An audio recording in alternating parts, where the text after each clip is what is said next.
السلام علیکم ورحمۃ اللہ وبرکاتہ۔ بسم اللہ الرحمن الرحیم۔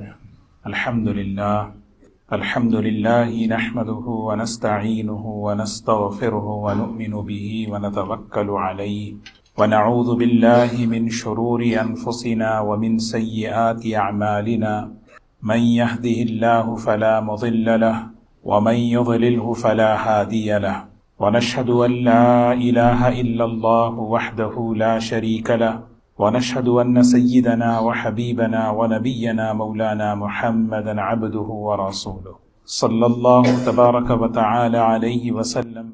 أما بعد فأعوذ بالله من الشيطان الرجيم. بسم الله الرحمن الرحيم.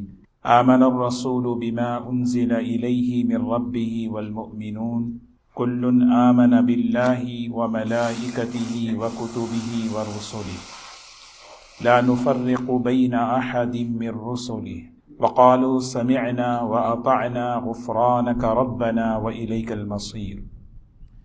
لا يكلف الله نفسا إلا وسعها لها ما كسبت وعليها ما اكتسبت.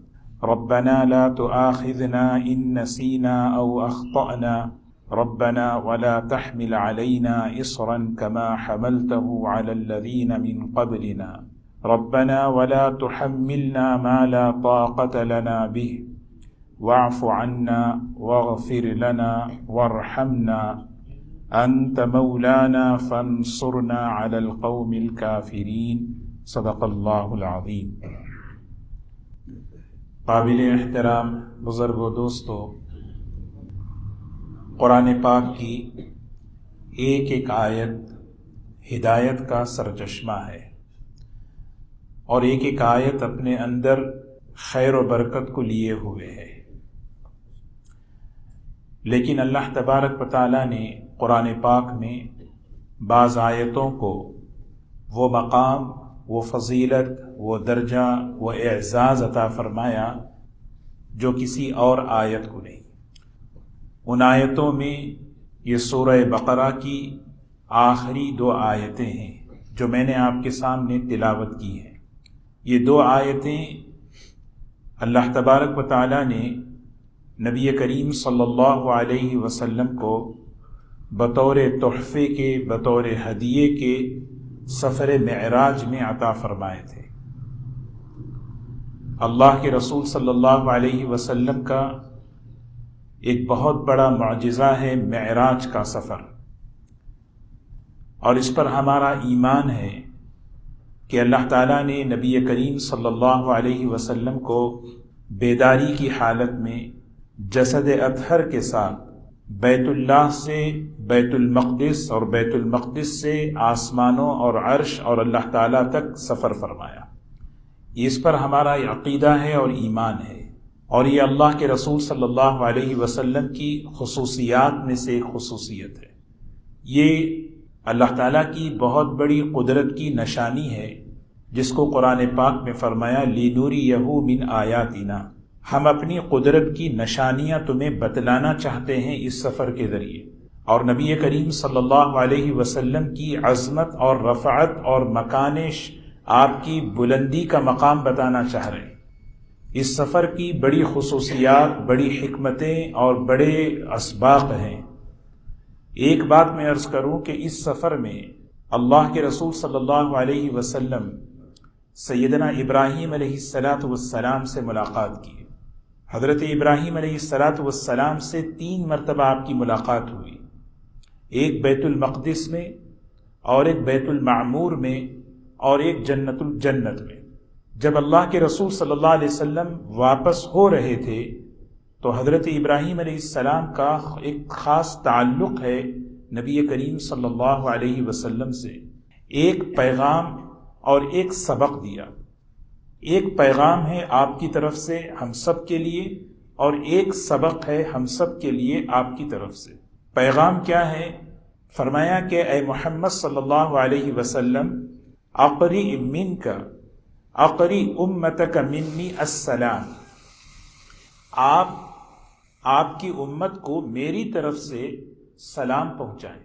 محدثین نے لکھا ہے کہ یہ اللہ کے رسول صلی اللہ علیہ وسلم کی امت کا یہ بہت بڑا اعزاز ہے کہ ایک نبی کا سلام نبی کے ذریعے سے اس امت کو ملا ہے۔ کتنی بڑی شرافت کہ آدمی جو ہے جب کبھی سفر میں کہیں جائے اور کوئی اس سے کوئی اللہ کے نیک بندے اگر کہیں کہ بھی ہمارا سلام ان تک پہنچا دیں تو آدمی کو کتنی خوشی ہوتی ہے۔ تو حضور اکرم صلی اللہ علیہ وسلم کے ذریعے سے ہمیں سلام پہنچا اللہ کے رسول صلی اللہ علیہ وسلم کی طرف سے، ہم سب کی طرف سے آپ پر بھی سلامتی ہو۔ اور ایک پیغام دیا، وہ پیغام کیا ہے؟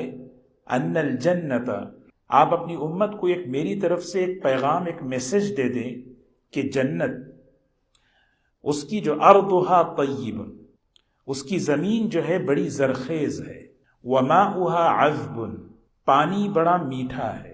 دیکھیں دنیا میں اصول ہے، جس جگہ کی زمین زرخیز ہوتی ہے، پانی میٹھا ہوتا ہے، لوگ آباد وہاں ہوتے ہیں، یہ اصول ہے۔ اب آپ سے پوچھیں کہ بے ایریا میں آپ کیوں رہتے ہیں، کہ بھئی یہاں کا رینٹ برداشت، یہاں کی پیمنٹ برداشت، یہاں آدمی کئی چیزیں برداشت کرتا ہے۔ وجہ اس کی یہ ہے کہ یہاں کی زمین زرخیز ہے۔ ماشاءاللہ اللہ تعالیٰ اس زمین سے جو پیداوار نکالتے ہیں، کیسے کیسے بہترین قسم کے پھل، بہترین اور کیسی فراوانی کے ساتھ کہ ملک کے ایک بڑے حصے کو یہاں سے جو ہے، یہاں سے ضرورت اللہ تعالیٰ پوری کرتے ہیں۔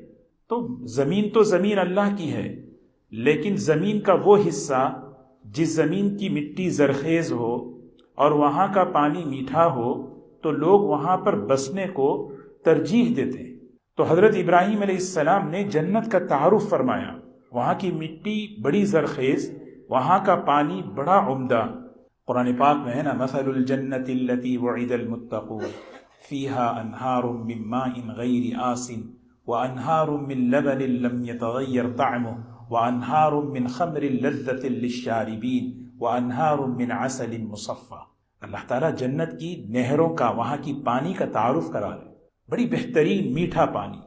اور ان سے کہیے کہ جیسے زمین چٹیل ہے، بالکل بنجر ہے، مٹی بڑی زرخیز ہے، پانی بڑا میٹھا ہے، آباد کرنے کے لیے ان سے میری طرف سے میری ایک پیغام انہیں پہنچا دیجئے، کثرت سے سبحان اللہ، الحمدللہ، لا الہ الا اللہ، اللہ اکبر، اس کو پڑھتے رہا کرو۔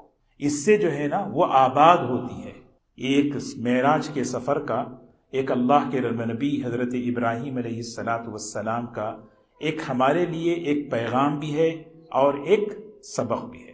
تو بہرکیف جب اللہ کے رسول صلی اللہ علیہ وسلم تشریف لے گئے معراج میں، اللہ کا جو قرب آپ کو عطا فرمایا اللہ تعالیٰ نے، اس قرب میں، اس نزدیکی میں جو اللہ کی طرف سے جو ہدیے، جو تحفے آپ کو ملے، اس میں ایک بڑا تحفہ یہ ہے، فرمایا وَغُفِرَ لِمَنْ، اللہ تعالیٰ فرماتے ہیں وَغُفِرَ لِمَنْ لَا يُشْرِكْ بِي شَيْئًا، نبی جی یہ میری طرف سے یہ تحفہ ہے، آپ اپنی امت کو سنا دیجئے کہ جو بھی میرے پاس اس حال میں آئے کہ میرے ساتھ شرک نہ کرتا ہو، میں اس کی مغفرت کر دیتا ہوں۔ اور دوسرا جو تحفہ ہے وہ نماز کا تحفہ ہے۔ اللہ کے رسول صلی اللہ علیہ وسلم کو نماز مل رہی ہے، 50 نمازیں، اور وہ لے کر تشریف لا رہے ہیں۔ راستے میں حضرت موسیٰ علیہ السلام سے ملاقات ہو گئی، مشہور واقعہ ہے۔ اللہ تعالیٰ نے سیدنا موسیٰ علیہ السلام کو یہاں پر اللہ نے استعمال فرمایا۔ علماء نے اس کی حکمت لکھی ہے کہ اصل میں موسیٰ علیہ السلام اس امت کو چاہ رہے تھے کہ نبی کریم صلی اللہ علیہ وسلم کی یہ امت کیسی مبارک امت ہے، یہ امت کاش مجھے مل جائے یا اس امت میں میرا حصہ ہو جائے۔ عبادات میں تخفیف کرا کر اللہ نے موسیٰ علیہ السلام کا احسان ہم پر فرمایا، سمجھ رہے؟ عبادات میں 10 سے 45، پھر 40، 35، 30، 25 ہوتے ہوتے یہ عبادتوں میں تخفیف ہوئی، اور اللہ کے رسول صلی اللہ علیہ وسلم سے فرمایا، موسیٰ علیہ السلام نے جن کو عمر دی گئی تھی 120 سال، اور انہوں نے فرمایا کہ اے اللہ کے رسول صلی اللہ علیہ وسلم، جو قوم مجھے ملی ہے اس قوم کی اور آپ کی امت کی بڑی سملیرٹی ہے، مماثلت ہے، مشابہت ہے۔ وَأَشَدُّ الْمُعَالَجِ، میں نے اپنی قوم کی اصلاح کے لیے بہت محنت کی۔ معالج کہتے ہیں علاج کرنا، ایسے ایک آدمی بیمار ہوتا ہے تو ڈاکٹر کئی طریقوں سے اس کا علاج کرتا ہے. موسیٰ علیہ السلام کہہ رہے ہیں میں اس قوم کی اصلاح کے لیے کئی طریقوں سے کوشش کر لی لیکن وہ قوم قومی رہی. میں جانتا ہوں آپ کی امت 50 کو برداشت نہیں کرے گی. ہوتے ہوتے ہوتے 5 نمازوں کا تحفہ لے کر آ رہے ہیں. اور تیسرا جو انعام اور تحفہ اللہ کے رسول صلی اللہ علیہ وسلم کو اللہ کی طرف سے اور ہم سب کو جو دیا گیا وہ خواتین سورۃ البقرہ ہے. مجھے اس بارے میں عرض کرنا ہے. نبی کریم صلی اللہ علیہ وسلم کو یہ تحفہ دیا گیا. اب سوچیں یہ سورہ بقرہ کی آخری 2 آیتیں، سارا کلام اللہ کی طرف سے جبرائیل علیہ السلام لے کر تشریف لائے. لیکن یہ جو 2 آیتیں ہیں ان 2 آیتوں کو اللہ تبارک و تعالیٰ جب آپ کو دینا چاہا اللہ تعالیٰ نے آپ کو اپنے پاس بلایا اور یہ فرمایا کہ یہ 2 آیتیں عرش کے خزانے سے نکلی ہوئی ہیں. یعنی یہ بہت اللہ کا قرب، اللہ کی نزدیکی اور اللہ کا تقرب لیے ہوئے ہیں. فرمایا 2 آیتیں اگر کوئی شخص روزانہ سوتے ہوئے پڑھ لے کفتہ کا مطلب یہ ہے کہ یہ 2 آیتیں اس کے لیے کافی ہیں. کس چیز میں کافی ہیں یہ نہ اللہ نے بتایا نہ اللہ کے رسول صلی اللہ علیہ وسلم نے بتایا. ہر چیز کے لیے محدثین اور علماء اس پر بہت لکھے ہیں. ہر شر سے حفاظت، ہر فتنے سے حفاظت، کوئی چیز چھوٹ جائے اس سے حفاظت. یہ 2 آیتیں آپ دیکھیں، آمن الرسول بما انزل الیہ من ربہ والمؤمنون. نبی کریم صلی اللہ علیہ وسلم فرماتے ہیں ان 2 آیتوں کو سیکھو، ان 2 آیتوں کو اپنی عورتوں کو سکھاؤ، اپنے بچوں کو سکھاؤ. فضائل بتا کر ان آیتوں سے تعلق پیدا کیا جا رہا ہے کہ اپنی زندگی کا تعلق ان آیتوں سے رکھو. تلاوت کے ذریعے، عمل کے ذریعے، اس کے اندر جو سبق دیا جا رہا ہے اس کو اپنے اندر لو اور اللہ سے مانگنے کے ذریعے. کسی چیز کی فضیلت سنانے کا مقصد یہ ہوتا ہے اس سے میرا لگاؤ پیدا ہو، لگاؤ تلاوت سے ہو. حضرت عمر رضی اللہ تعالیٰ عنہ فرمایا کرتے تھے سمجھدار آدمی جو ہوتا ہے سوتے وقت کبھی ان 2 آیتوں کو چھوڑتا نہیں. جس آدمی میں سمجھ یعنی اتنا خیر، اتنی برکت اللہ نے ان آیتوں میں رکھی ہے. مختصر سا مفہوم میں اس کو عرض کروں، آمن الرسول بما انزل الیہ من ربہ والمؤمنون.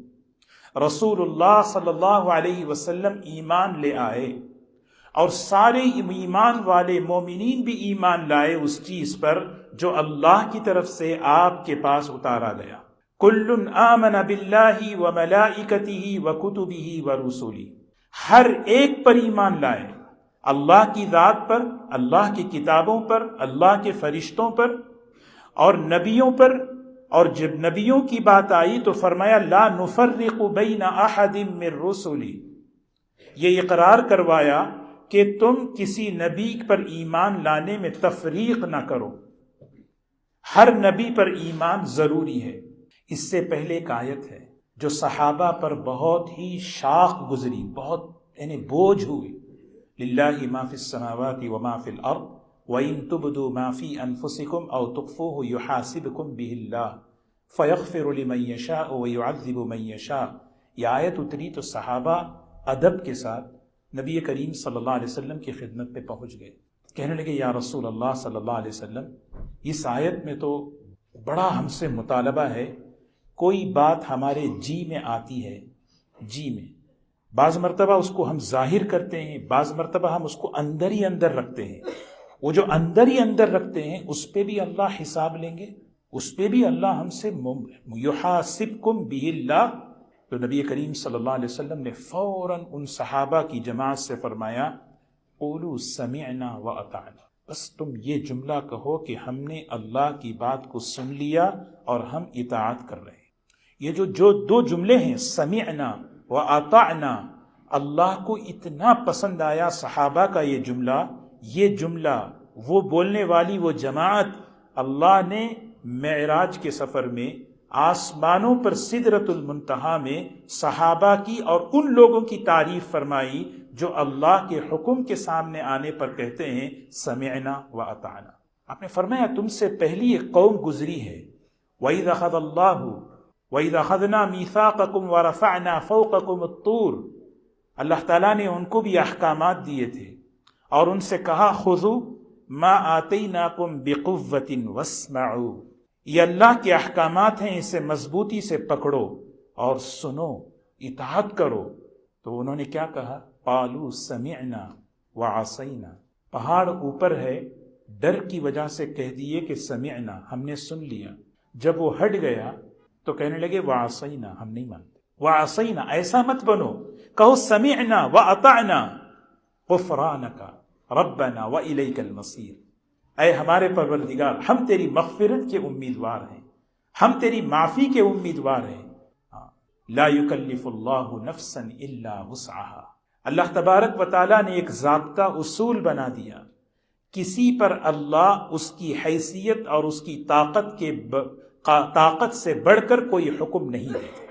لا یکلف اللہ نفسا، اللہ مشقت میں نہیں ڈالتے، اللہ تکلیف میں نہیں ڈالتے، مگر اتنا ہی جتنا وہ کر سکتا ہے۔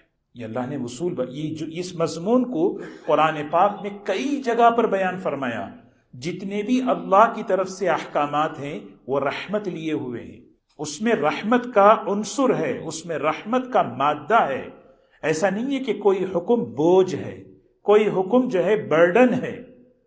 لہا ما کسبت وعلیہا ما اکتسبت، سبحان اللہ، دو ہی جملوں میں کیسی خوبصورت تعبیر اللہ نے کر دی، لہا ما کسبت وعلیہا ما اکتسبت، تمہیں اجر ملے گا، تمہیں پکڑ ہوگی اسی عمل پر جو تم ارادے سے کرو گے۔ بس کیونکہ انسان جب دنیا میں رہتا ہے بہت سی چیزیں ربنا لا تؤاخذنا ان نسینا او اخطأنا، بہت سی چیزیں ایسی ہیں غیر اختیاری طور پر ہو جاتی ہیں۔ بیٹھے بیٹھے اچانک کوئی برا خیال آیا، بیٹھے بیٹھے کوئی کسی گناہ کے بارے میں سوچتا ہے، شیطان وسوسوں کے ذریعے سے حملہ کرتا ہے، اللہ تعالیٰ نے تسلی دی، اطمینان رکھو، یہ سب غیر اختیاری چیزیں ہیں، تمہارے کنٹرول سے باہر ہیں، اس میں تمہارا۔ بیٹھے بیٹھے ایک آدمی جو ہے نا، نعوذ باللہ، اس کے دل میں بات آیا کوئی گناہ کبیرہ کے بارے میں، اللہ تعالیٰ اسے پکڑتے نہیں۔ خواب میں ایک آدمی سویا ہوا ہے، اس نے اچانک عمرہ کر لیا، اس پر اللہ اجر بھی نہیں دیتے۔ جو چیز تمہارے اختیار سے باہر ہے اس پہ نہ پکڑ ہے، اس پہ نہ ثواب ہے۔ اب کس پہ ہے؟ جو اپنے اختیار سے کرتے ہیں۔ اب آگے یہاں سے ربنا سے لے کر آخر جملے تک صحیح مسلم کی روایت ہے، نبی کریم صلی اللہ علیہ وسلم نے فرمایا، قرآن پاک کی ایک ایسی دعا ہے، ایک ایسی دعا ہے جس دعا کے ایک ایک جملے پر اللہ تبارک و تعالی جواب دیتے ہیں، اے میرے بندے، جو تو مانگ رہا ہے میں وہ تجھے دے رہا ہوں اور میں تیری دعا کو قبول کرتا ہوں۔ سوچیں، سورہ فاتحہ جب ہم پڑھتے ہیں، سورہ فاتحہ کی ایک ایک آیت پر اللہ کی طرف سے جواب آتا ہے۔ میرے بندے نے میری حمد بیان کی، میرے بندے نے میری تعریف بیان کی، میرے بندے نے میری بڑائی اور بزرگی کو بیان کیا۔ اب یہاں سے اسی لیے جب حضور اکرم صلی اللہ علیہ وسلم جو فرما رہے نا، عرش کے خزانے سے نکلی ہوئی، یہ اس کے اندر ہے کیا؟ ایمانیات ہیں اس کے اندر، ایمانیات، کہ ہمارا ایمان مضبوط ہو، اپنے ایمان کو کمزور ہونے مت دو۔ اور اس کے بعد انسان کو سکھایا گیا کہ بندہ اللہ سے مانگے تو کیا مانگے۔ میں آخری کی جو دعائیں ہیں اس کا ترجمہ عرض کروں، مختصر وقت ہے۔ اللہ تعالیٰ فرماتے ہیں ربنا لا تؤاخذنا ان نسینا او اخطأنا، اے ہمارے رب، ہماری گرفت نہ فرمائیے، ہمیں مت پکڑیے۔ مواخذہ کرنا، مواخذہ سمجھتے؟ پکڑنا، گرفت کرنا۔ ان نسینا او اخطأنا، بھول سے ہم سے اگر کوئی چیز ہو جائے یا غلطی سے ہم سے کوئی غلطی ہو جائے، بھول، انسان جو ہے روزے کی حالت میں پانی پی لیا، کتنی چیزیں انسان کو انسان اسی لیے کہتے ہیں وہ نسیان سے بنا ہے۔ الانسان مرکب من النسیان، انسان تو نسیان سے بنا ہے، اس کے مادے میں بھول ہے۔ کتنی چیزیں، بخاری شریف کی روایت ہے، من نام او نسیہا عن صلاتہا، جو شخص سو گیا، پوری تیاری کر کے فجر پہ اٹھنا ہے لیکن وہ سو گیا، بھول گیا، نماز بھول گیا، یا سو گیا، جیسے ہی وہ اٹھے، اللہ کے رسول صلی اللہ علیہ وسلم نے فرمایا جیسے ہی اس کو یاد آئے وہ فوراً پڑھ لے، اس پر اللہ پکڑ نہیں کریں گے، ارادتاً نہیں۔ آدمی جو ہے بعض مرتبہ الارم لگا کے سوتا ہے، پوری تیاری کر کے سوتا ہے، بعض مرتبہ نیند کسی، حضور اکرم صلی اللہ علیہ وسلم نے اس کی صاف مثال دی، کوئی شخص سو گیا اور اس سے وہ بھول گیا یا وہ چیز یاد نہ رہی، اسی کو کہتے ہیں بھول، او اخطأنا، یا ہم سے کوئی غلطی ہو جائے، اے اللہ ہمیں اس پر مواخذہ نہ فرمائیے۔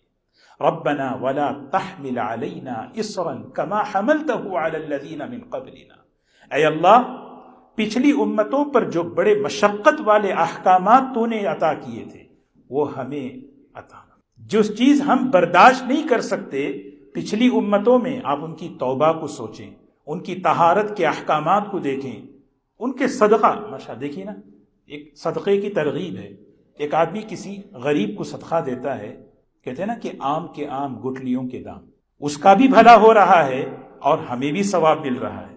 پچھلی امتوں میں یہ نظام نہیں تھا، اگر آپ کو چیریٹی دینا ہے، صدقہ دینا ہے، لے جائیے اس مال کو پہاڑ پہ رکھ دیجئے، آگ آئے گی اس کو جلا دے گی، ختم کر دے گی، کوئی استعمال نہیں کر سکتا۔ وَيَضَعُ عَنْهُمْ إِصْرَهُمْ وَالْأَغْلَالَ الَّتِي كَانَتْ عَلَيْهِمْ، یہ وہ نبی ہیں جس نبی کے ذریعے سے تم پر جو مشقت والے احکامات تھے اس کو آسان کرایا گیا، دین آسان ہے۔ اور پھر چوتھی دعا، ربنا ولا تحملنا ما لا طاقت لنا به، اے اللہ وہ احکامات جسے ہم برداشت نہیں کر سکتے، ہمارے میں طاقت نہیں ہے، وہ احکامات پر ہمیں مکلف نہ فرما۔ سبحان اللہ، آپ غور کریں، پورے عبادت کا نظام دیکھ لیں، وضو نہیں کر سکتے تیمم کر لو، کھڑے ہو کے نہیں پڑھ سکتے بیٹھ کے پڑھ لو، بیٹھ کے نہیں پڑھ سکتے لیٹ کے پڑھو، لیٹ کے۔ حضرت عمران ابن حسین رضی اللہ عنہ 33 سال بیمار رہے، ان کے جو ہے ان کو بواسیر کی بیماری تھی، اور عذر کے جو مسائل تھے حضور اکرم صلی اللہ علیہ وسلم سے پوچھا کرتے تھے، میں وضو کیسے بناؤں، نماز کیسے پڑھوں؟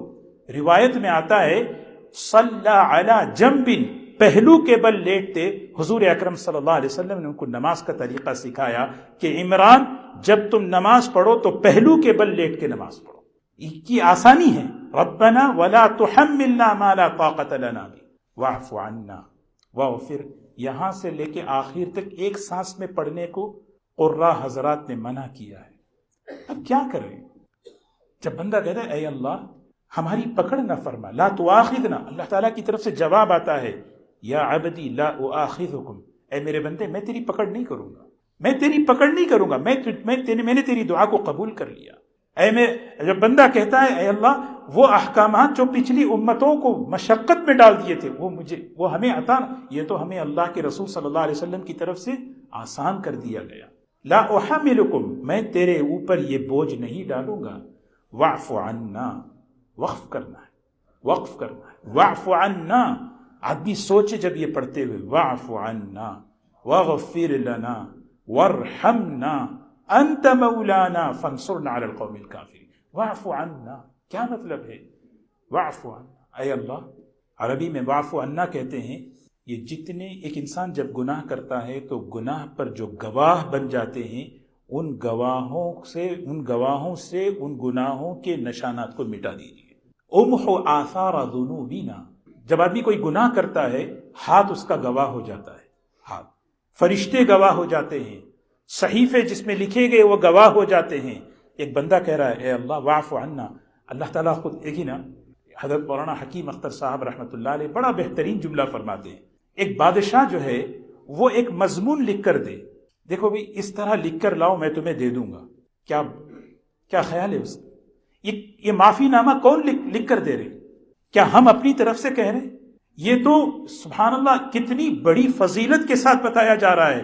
اسی لیے کہتے ہیں نا ان آیتوں سے لگاؤ پیدا ہو، کہ ان آیتوں سے تلاوت کے ذریعے میرا لگاؤ ہو، عمل کے ذریعے میرا لگاؤ ہو، اور اس کے ساتھ ساتھ اللہ سے مانگنے کے ذریعے میرا تعلق ہو ان دعاؤں سے۔ اے اللہ میرے گناہوں کو، ان کے نشانات کو مٹا دیجیے۔ اللہ تعالیٰ کہتے ہیں میں نے مٹا دیا، اور اللہ مٹا دے کوئی پوچھ سکتا ہے؟ اللہ مٹا رہے ہیں، فرشتوں کے ذریعے سے بھی نہیں۔ واغفر لنا، اے اللہ میری مغفرت کر دیجیے، میری بخشش کر دیجیے، میری مغفرت کر دیجیے۔ وارحمنا، اے اللہ ایسی رحمت جو گناہوں کی وجہ سے نعمتیں رکی ہوئی تھیں توفیق اطاعت کی دنیا کی، اے اللہ ان ایسی رحمت فرما کر ان نعمتوں کو کھول دیجیے۔ انت مولانا، انت مولانا، آپ ہی ہمارے والی ہیں، آپ ہی ہمارے کارساز ہیں، کام بنانے والے آپ ہی ہیں۔ فانصرنا علی القوم الکافرین، اے اللہ کافروں کے مقابلے میں ہماری نصرت اور مدد فرمائیے۔ اللہ تعالی ہمیں ان آیتوں سے تعلق تلاوت کے ذریعے، عمل کے ذریعے، اور خاص طور پہ جیسے میں نے عرض کیا سوچ سمجھ کر اللہ سے مانگنے کے ذریعے اللہ ہمیں توفیق نصیب فرمائے۔